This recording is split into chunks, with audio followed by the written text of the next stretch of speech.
Let's see if I can shut my amp off with my whammy bar. Holy. Hey everybody, it's Mike here from The Art of Guitar. If you're in a band or you plan to be in one, you have to see the movie called That Thing You Do. I recall a long time ago my drummer from my old teenage metal band calling me. This is well after the band had broken up. And he sounded really bummed out. I'm like, what's going on? He's like, well, I just watched this movie called That Thing You Do, and it reminded me of all the things we went through being in a band from start to finish. He's like, have you seen it? I'm like, no, but I saw the commercials. I just thought it was some stupid movie about like a 50s band with Tom Hanks or something. So I checked it out and I couldn't believe how much they actually nailed the experience. It was almost like what Spinal Tap does to people. They're like, oh, that happened to me. Oh, that happened too. This movie had a lot of the same kind of vibes going on too. Maybe not as crazy, but. So I thought it would be fun to do this video and talk about the parts of the movie that really resonated with me and my drummer, and talk about how they relate to actual experiences that we had from starting a metal band, going really far, and then just having the wheels fall off. The movie starts with a guy who's named Guy in the movie, and he's working at his dad's appliance store, and he's working all day. It's like his day job. But at night, as soon as the last customer walks out, he runs to the basement and takes this tarp off of a drum set. He puts on a jazz record and just starts losing himself practicing to it. That reminded me so much of my situation. Even though I was too young to actually work, I had to go to school all day, just like everybody, but I couldn't wait. I would just watch the clock, and it took forever to get through the day. I would get off the bus and make a beeline to my bedroom and just play the guitar the rest of the night. The very next scene killed me because it's this band. They're all sitting together trying to figure out a band name. Now, if you've ever been in a group before, you know the pains of trying to come up with a good band name. So they did all the trademark stuff that we did as well. Like they came up with a few names that sounded clever, but they were actually really cheesy. Like they thought, how about the Corvettes, but instead of Corvette, we'll call it the Chordvettes. Remember, this is supposed to be the 60s in the movie, so that was kind of a normal thing to name yourself after a car. And then the singer's like, how about the herdsman, but like herds, like you hear something. And that seems clever, but really it's kind of cheesy if you think about it. And then the poor bass player, by the way, they only refer to him as the bass player in the movie. Even in the credits, it's TB player. It's hilarious. He's like, he had a good idea. He's like, how about the tempos? And Lenny, the guitar player, who's played by Steve Zahn, he's so funny in this movie. He's like, nah, I was in a band called the Tempos and we were horrible. So whenever a band gets together and they're trying to figure out a name, it's like you put out an idea, you have hope for it, and people just shoot it down right away. You should have saw our band. We're looking through the dictionary because we didn't have the internet back then. We went crazy trying to figure out a name. And I think just because we were exhausted from looking, we just went with Sanctus because it kind of sounded cool. It had like a metal thing going on to it, even though it means holy in Latin. But we're just like, yeah, let's just go with that one. The next scene, they all go outside and their drummer's horsing around. You know, they're young kids at this point. And he's just doing hopscotch over the top of these parking meters, and he breaks his arm. And this is horrible because they have a talent show that they're going to play at in a couple days. So the band knows Guy, you know, the guy practicing jazz drums. So they visit him at work and ask him if he'll play with them just for this talent show. And that's a horrible thing when you're just starting out in a band and suddenly you get injured or you can't make a gig and they bring in a sub because you're always worried that the guy's going to be better than you and you're going to be out. I've seen that happen in a lot of bands, but in our band, Sanctus, it didn't happen, thank God. So Guy decides he will do the one show with them. So this is the best scene, one of the best scenes. They're in the garage. I always have these really good feelings about playing in the garage. It just brings you back to old times. And they're sitting in a circle and they're playing the song that Jimmy wrote. Jimmy's the singer. And by the way, his girlfriend in the movie is Liv Tyler. So when I found out she was in the movie, my heart just melted back in the day. And she's in the background playing darts, kind of paying attention a little bit, but just doing her own thing. And the band's playing, and the song is really easy for Guy because he's used to crazy jazz chops. And here he just has to play sort of a backbeat to kind of a Beatles ballad type song. As they're playing the song, you could tell that the guys in the band are excited about how it's going. And for Guy, it's just a real simple thing, like I said. So once they get done, the bass player goes, wow, that took Chad, their old drummer, like months to learn. And then Lenny, the guitarist, goes, Chad, who's Chad? Once again, the cutthroat nature of sometimes being in a band. The first time my band got together, it was quite the experience because we all felt like very unstable because we're used to playing, just by ourselves or two at a time. And all of a sudden we have four people all playing the same song. So what I found out early is that you could know your part perfectly, but someone else in the band could screw up their part and totally wreck the entire thing. But it could go the other way too. Like, for example, you could totally screw up, let's say as a guitar player, but the rest of the band carries you through because they're doing the right thing. That's kind of the double-edged sword nature of being in a band. Well, in the movie, once they get done with the song, Guy, the drummer, stands up and goes, okay, that was wonderful. And Liv Tyler goes, hey, that would be a great name for the band, The Wonders. So Jimmy right away takes a marker and writes it out, and he spells it like Wonders, like O-N-E. And Lenny's kind of the smart ass of the band. He's like, no, people are going to pronounce it O-Neaters. They get to the talent show, and there's like this female folk band playing, and they're pretty good, but the audience is kind of restless. They're not really paying attention. And I died when Guy sits down on the couch with his girlfriend. He goes, man, we're going to cream these ladies. Because back then, we had that kind of energy where we didn't care who was on the stage. We wanted to blow everybody out of the water. That was just sort of our metal attitude back then. And we played a talent show. It was the junior high talent show. And we actually played Ride the Lightning by Metallica. I've told that story a million times. But just the feeling of getting up there and just hearing the crowd screaming for you. One day they're making fun of you because it's like jocks and cheerleaders and stuff and you're freaks. But then you get up on stage and you play and you just see everybody change. Well, this kind of happened for the Wonders as well. They take the stage and it's real awkward. The guy's trying to announce them. He mispronounces their name, calls them the O-Neaters, and they're about to start. And so Guy counts off the song like a drummer's supposed to do. And he starts off way too fast. So he kicks into the beat and it's like double time. Well, Jimmy, the singer and the songwriter, by the way, turns around and goes, slow it down. That's way too fast. But Guy does not budge. He just keeps going. Sometimes drummers are like that. Like if they start at one tempo, there's no change in them. So you could feel the way the band is trying to like speed up to, match what Guy is doing. But the song sounds really off balance at first. They did a really great job capturing that. But eventually the crowd starts to get into it because it's now upbeat. It used to be sort of a ballad, but now it has some, energy to it. And all of a sudden the crowd starts getting into it and people start moving to the front of the stage and they're dancing, they're doing their 60s dances. And Guy, the drummer, is just having the time of his life. And same with the rest of the band, everybody except for Jimmy, the singer. Before you know it, the whole place is just going crazy. They end up winning the contest. And at the end of the song, Jimmy turns around and goes, man, that was way too fast.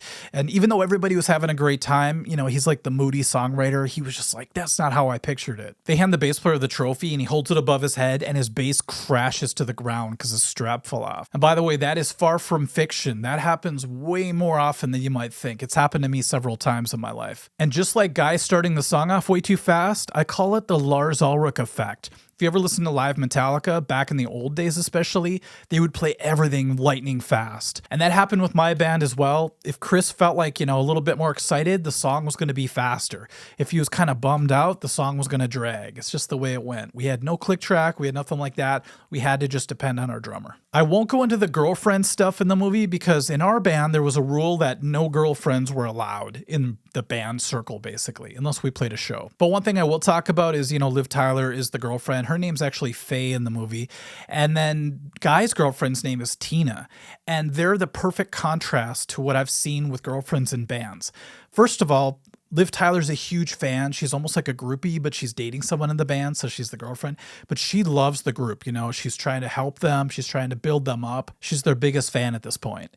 Whereas Tina couldn't care less about the group. And actually, she sees the band as a threat to her time with Guy. So I've seen both types of girlfriends in a lot of bands that I've been in. And boyfriends too, by the way. Nothing worse than a jealous boyfriend that's hanging around band practice, suspicious of everybody. When they get done with the song, a guy comes up from a restaurant that he owns called Villa Pianos.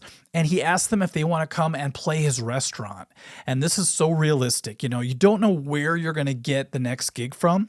And we've had gigs before come out of nowhere. So we'll play like a basement party. And the next thing you know, a guy's coming up and saying, hey, you want to play this festival? And that's actually how the Heart tribute band that I'm in ended up opening for Warrant. Then they cut to the restaurant and the band is playing. And it's funny because they look exactly like the Beatles. And our band used to totally try to be like Metallica. And we got a lot of crap for that, but the more you look at other bands, if you look at big bands and you go back early enough, you see that almost all of them were heavily influenced by one or a couple of bands. The restaurant scene is so funny because the restaurant is located right next to the airport. So they'll be in the middle of a song and you'll hear this airplane just take off over the top of the building and it takes over all of the sound. It brought me back to this one gig where I finally got a wireless system for my guitar, and out of nowhere I could hear Dokken riffs coming out of my amp and I was not playing them.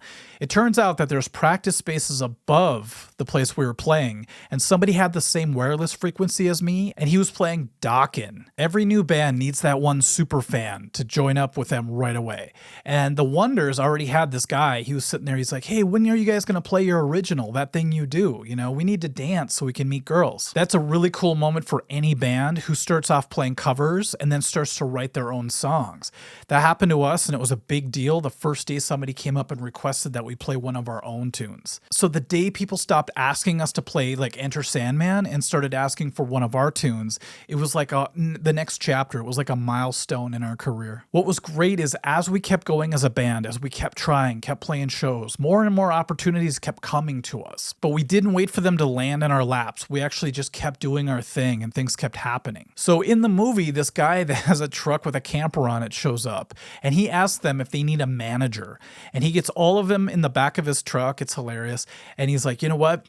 I could be your manager and I could get your songs on the radio. And if I don't make you guys a ton of money, I don't get any money. And it was very realistic because 3/4 of the band were on board. They're like, yeah, that sounds great. I just want to get on the radio. That's so sweet. But the singer, who's the creative guy in the band, it's his songs. He was a little bit more like, I don't know if that's a great idea. So he was a little bit skeptical of it. But then Steve Zahn goes, what are you talking about? This guy in this nice camper just offered to get our song on the radio. I'm signing. And you're signing too. And that's exactly how it goes in bands. It's like there's always one person that's sort of on the outskirts of everything. And that's a good thing too, because usually they're the voice of reason while everybody else is a little too excited about it. Whenever it comes to contracts, make sure you take your time. Don't just jump into it like we did. Then they show Guy's dad. He's at his appliance store and Guy had left the lights on and he was just neglecting his work now. And that's pretty common too. Once your band starts taking off, it almost seems like nothing else matters for a while in your life. My grades plummeted. I mean, they were already low, but they went from like C's to D minuses. And all I would do is I would think about the band and going home and practicing our new song. And that just took over my life. And so they show that really well in the movie. That same super fan asked them if they have a recording, like, hey, do you guys have a record so I can listen to you guys all the time? And that sparked the idea for them to go to the next phase, which was to record. Well, this brings up one of the most important aspects of our band too, is somebody in the movie said, yeah, I've got a step uncle or something. I forgot who he was, but he's like, and he records bands and in churches. I guess he's a pastor or something. It's funny because the guy's actually played by Chris Isaak. He's a real famous musician. And that reminded me of the importance of family, friends, and just your inner circle. We were so fortunate because if we needed something, it seemed like somebody in our inner circle either was the person or knew somebody that could help us. Like my stepdad recorded all of our shows on a Sony Handycam back when that was kind of rare. And then our singer's dad was our manager. Our bass player's parents came to like every show. They were huge fans. And then our drummer's parents let us practice at their house. His dad let me play his SG when I needed a guitar to do drop D with. And they actually bought us a PA system when we needed one. So because the Wonders had an Uncle Bob, I guess his name was, to record them, they were able to put out their first single. In the movie, it was fun watching them record because they're in a church and they all have to get it right on one take, you know, back in the day where you're recording to reel tape. Well, my band actually recorded onto reel to reel as well, but we had 16 tracks, so it was a little bit different. But they recorded in a church and we recorded in some guy's basement. I'd have to say my favorite scene though was when they first got on the radio, just like their manager promised they would do for them. Faye was the first one to hear it. You know, the radio station announced their name and they started playing the song and she's like freaking out. So she starts running down the street and she just happens to run into the bass player who has a little radio as well. And they meet up at Guy's dad's store. And so they're all just celebrating, turning on the radios, just blasting it. And all of a sudden out of nowhere, the other two band members show up. It was a little too, convenient. that they showed up at that moment. But it was so cool to see them all together freaking out, hearing their song on the radio for the very first time. We have a local metal station called 93X here in Minnesota, and back then they had this show called Loud and Local, and they actually played one of our songs. And I'll never forget the feeling of hearing him say our band name. He actually pronounced it correctly, unlike a lot of other people who would pronounce it like Septimus or Santis. The guy said Sanctus. And all of a sudden, he's playing our song over the airwaves. And because this is pre-internet, we had no way to get our music out to the masses. So as the song was playing, I was in complete disbelief, but I kept thinking, I wonder how many people are hearing this at this exact moment. I believe my drummer said that he heard it while he was driving, and he almost drove off the road. He was so excited. Now, in the movie, the band started getting traction. So they started playing bigger places like theaters, and they showed them in the back room. If you ever wonder if you're in a band what the green room is like, this movie portrays it really well pre-cell phones, pre-smartphones, because everyone's doing their own thing to kind of stave off the nerves. For example, the drummer's drumming on the desk. One of the guys is doing push-ups. One of the guys trying to look good in the mirror, But that brought back memories of the first time we were backstage at like our favorite venues, First Avenue, 7th Street Entry, Mirage, this place called Ryan's, and just seeing the rooms that the other bands that we used to just watch, the rooms that they used to actually get ready in. It was amazing. I pictured it being like a big party. Like you'd walk in and there'd be like naked women and drugs and booze and everything. But usually it was just a couple guys sitting on a couch being a little bit awkward. It was kind of a big revelation to me that it wasn't what I thought it was going to be at all. I mean, there were a couple nights where things went off the rails, but those were pretty few and far between. This is where the movie gets extremely real because now they're on the next level. They're playing theaters, they're backstage, they come out and the announcer mispronounces their band name right off the bat. And then everything just goes wrong. The microphones aren't working. And when they come on finally, there's huge feedback and the crowd is like, oh, and the amps, are all messed up. And then Guy's cymbal falls over. It's just this really embarrassing moment. But they captured it perfectly because I've been in that situation many times where you're ready to just, rock out, but everything just seems to go wrong all around you. It's like the first time we played 7th Street Entry, we were so excited. And all of a sudden, our bass player's speaker cable melted. And we had to wait for the sound tech to figure it out. And it was just such an awkward moment for us. I didn't know a speaker cable could actually physically melt, but it can. Even though they had a bad show, Tom Hanks finally kind of shows up in the movie and he plays this big wig, guy from Playtone Records. So he's a record guy, basically. And his character's name is Mr. White.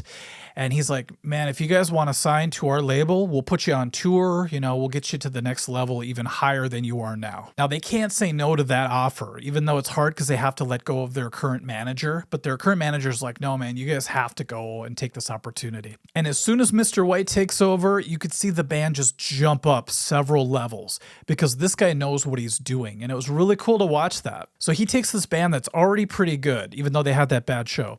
But he's like, you know what? You guys are going to just be the Wonders with a W from now on. You're going to all wear these uniforms, so you look like a band. And he made all these changes to the group right away.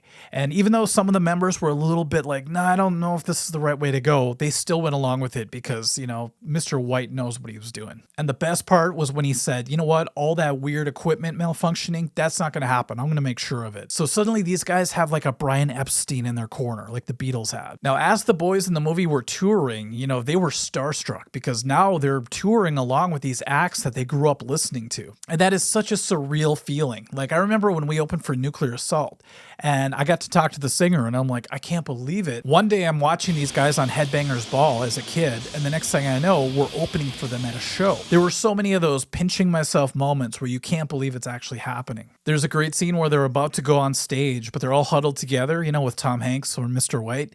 And Mr. White's making sure all the details are taken care of. Like I said, that's a really cool thing to have that level of expertise along with you. Well, that brought back the feeling of anticipation and the nerves of just being about to go on stage and watching the band performing currently on the stage. And then you look out behind the curtain and you could see the crowd watching, and it's just such a crazy feeling. That happened to us at First Avenue the first time we played the main stage because they have that big screen that comes down.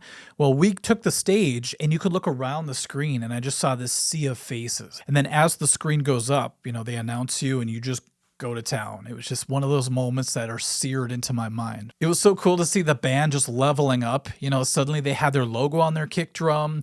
They looked more professional. They took the time in the movie to make sure the song got tighter and tighter as the movie went along. So there must have been like 10 versions of the actual song, That Thing You Do. Now the Wonders are starting to feel the trappings of, you know, being semi-famous. They're doing autographs for people. They were being asked to do all these interviews.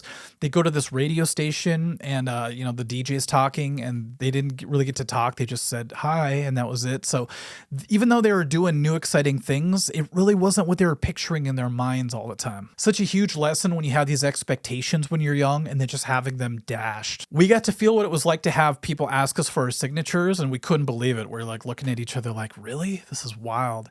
But we also had that thing where we were interviewed one time for a newspaper and they asked us a lot of questions.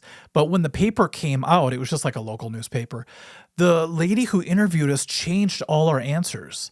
And she even had us saying stuff like, yeah, we're Metallica babies. We just worship Metallica and all this stuff. I'm like, we never said that. So the Wonders get to a real high point here and they're ready to just take off into the stratosphere. But this is where things start to get a little bit shaky, and that's very realistic. Everything going great can't last forever. So their manager, Mr. White now, he's trying to get them in movies. He's trying to expand their reach to get more eyeballs on them. But in doing so, it's kind of taking away from the integrity of what Jimmy wanted the band to be. So there always seems to be that pull, from both sides. Well, next thing you know, they're on the set of a movie pretending to play. And the band is called Captain Geach and the Shrimp Shack Shooters. Such a great name. One time our band used that as our name when we had to open for ourselves. True story. This is where the Wonders really start to jump the shark because now they're doing kind of cheesy stuff. Yes, they're getting way more attention, but like I said before, it's not really doing their music any favors. Jimmy just wants to get back in the studio to record. There's this pretty touching part of the movie where they're going to play on national television. And this is the first time that Guy's family is excited for him. Because up until then, they just thought he was just doing some stupid band thing and wasting time. But all of a sudden, now he's going to be on TV. So the dad is 100% on board now. And it was really cool to see that. They're all sitting in front of the TV and, they can't believe they're actually seeing their son on the screen. And I've heard famous people say this before where their parents didn't really pay attention to what they were doing until they were like on Jay Leno or something. And suddenly in their parents' mind, their child had made it big. It's funny, if you pay attention, Bryan Cranston's in one of the scenes, which is hilarious because on Breaking Bad, his name is Mr. White, but in That Thing You Do, Tom Hanks is Mr. White. I just thought that was funny. There's a quick scene that has a lot of meaning to me, but it goes by pretty fast in the movie. That's right before they're about to hit the first note. Lenny looks at Guy and goes, man, how did we get here? I remember saying the exact same thing to my drummer.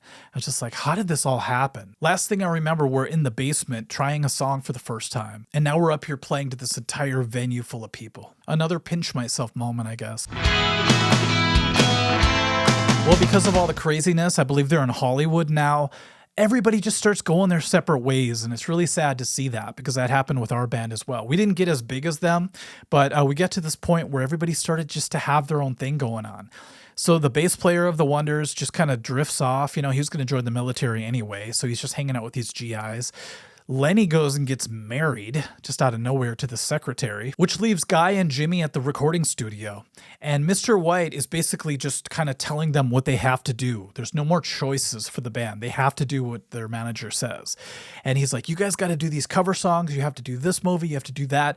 And Jimmy is just like, man, this isn't what I wanted. And he ends up quitting right on the spot. So Jimmy quit, Lenny got married. It kind of sounds like the Summer of '69 lyrics, doesn't it? And they realize that they've become a one-hit wonder band.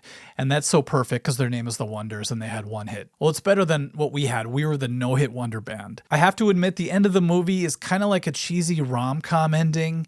I really won't get too much into it, but it has more to do with like the relationship, girlfriend thing. But you'll have to watch it yourself to see that. And I really love how they end the movie. They show what each person's doing now. They just put up a little still of each member and say what they're doing.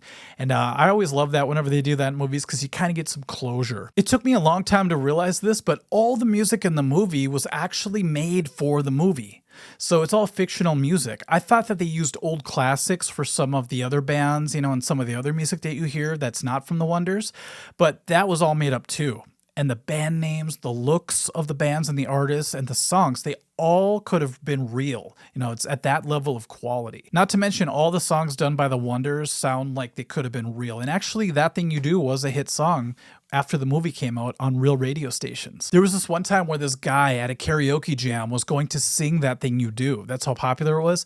He wanted to blow the place away, so he jumps on the table and he starts to sing it. And he didn't realize how hard that song really is to sing. If you've ever tried to sing it, right before it gets to the chorus, the vocals go really high. Now you might think, oh, it's just some stupid soundtrack song, but try to sing it one time. You'll have a whole new respect for Jimmy. But all in all, I couldn't believe how much the movie paralleled what I experienced being in an actual band. So whoever wrote the movie went through it. I just know that for sure. Maybe it was Tom Hanks, I'm not sure. And even though our band ended up breaking up too, just like the Wonders, I always look back with gratitude that we actually had something to look back on and call the good old days. You know, we could all just played our instruments by ourselves in our bedrooms and, you know, that would have been fun. But we would have never had that shared experience that we, you know, had for 7 years. I think it was about 7 years. And, you know, even though it didn't end up where all of us wanted it to, it's a great thing to always look back on and always something great to have in common with those other 3 guys. Okay, everyone, thank you for watching. If you've seen the movie and you can relate to it, let me know in the comments section. And maybe this video will inspire you to want to watch the movie because even though it's very old now, not super old, but kinda, it still holds up, especially if you're in the music world. All right, everyone, thanks again for watching and we'll catch you at the next video. Bye-bye.